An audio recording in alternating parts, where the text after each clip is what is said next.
and I want to talk about an app that is all things female. It's called Emma. So joining us this morning is Morgan Rose. She's the head of science at Emma. Good morning, Morgan. Hi, nice to meet you. Yeah, thanks so much for joining us today. So can you tell us more about Emma and how it uses artificial intelligence? Yeah, so Emma is an app. So that's the name of the app. But then within the app, we have Emma, our AI companion. She's built off of generative AI with a team of medical experts. I'm one of them, where we trained her on women's health. So she can cover any type of question from fertility through menopause, as well as send you, recipes for breastfeeding mothers that help produce or increase your milk production. So she can do a lot of really fun and interesting things to support you on your journey through femalehood. And so that you can sort of talk to Emma like a best friend. Like you said, I mean, a specific question, how can I, lactate better or produce more breast milk, that kind of thing? Exactly. So she's there to really empower you and help you make informed decisions about your mental health, your physical health. We also have circles on the app where you can connect with other females who are looking for friends or for support throughout their journey. And Emma is really there to guide the conversation, send icebreakers. So she can do a lot of really interesting and fun things that help you feel more empowered and confident in making decisions that are best for your life. So instead of going to like Google or WebMD where you're searching, for like 10 or 15 minutes to try and find an answer to a really specific question, she can give you an evidence-based answer within seconds. That's exactly what I was going to say when I hear all these stories recently about artificial intelligence, and then you can ask this thing like prepare a meal plan. I'm like, I just did that with Google. But I mean, it's very specific, and the artificial intelligence in Emma is designed, and you're saying researched, so that the answers you're being given are factual and have been fact checked. Yeah.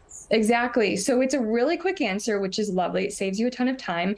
And then if you want to vet the answer, just to make sure, I mean, it's all evidence-based. It's built by medical providers and using a lot of, mainstream research. You can ask her to send, though, a citation. So if you really want to like double down and make sure it's evidence-based, she can send you where she's getting her information from and what she was trained on. So you get that extra confirmation that the information is good. But it's really cool. I'm like, we're in World Breastfeeding Week. And so before I came on, I asked Emma, because so many breastfeeding parents carry the emotional and physical labor of having to pump and advocate for themselves at work. And so one of the other things she can do is you can ask her for a script to tell your coworker that you have like an emergency situation where you have to pump because you're so full, awkward conversation to have with a coworker. It's going to run into a meeting. She can send you a really empathetic script that you can then email to your coworker or say to them, so that you don't have to do all that labor of figuring out, how do I say this so I'm not stepping on someone's toes, but I'm still advocating for what I need. Right. She's a really great tool, from, recipes to basic questions to scripts and setting boundaries.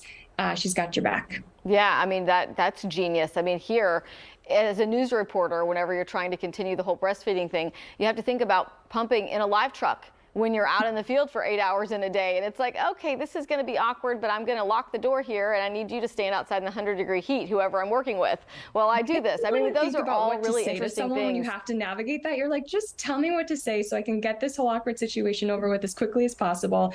And that's what Emma's there for. She just reduces that burden so you don't have to carry all of that extra mental load with you when you're trying to navigate all the tricky parts of being a female in the modern world. That makes sense. So how did the idea of Emma come about, of creating, and who thought it up? Yeah, so Amanda, our CEO, brought me on a couple years ago during the pandemic. And we initially were just a friendship app. And so we were there to support women who were going through either a physically or mentally challenging time, and they were looking for support from friends.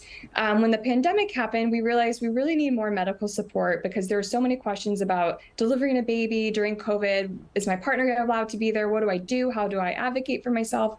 So we started bringing in medical providers to answer questions and provide support to the females on the app.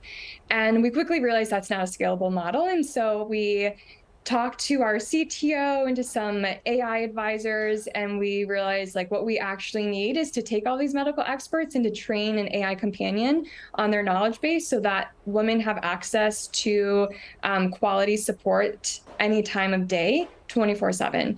And so that's really what we did. We made a little pivot and we built out Emma, and she is live. So you can download Emma on the App Store. It's really just for iPhones right now, but you can download her and test her out and get to experience the wonder that she is. All right, great information. The cost, I know we can go to the App Store. It's for iPhones, but how much does it cost right now? It's a free app. Great. Fantastic. Yeah. We love free. All things free. Yeah, exactly. Thank you so much. I appreciate you coming on to talk with us today. Very useful information.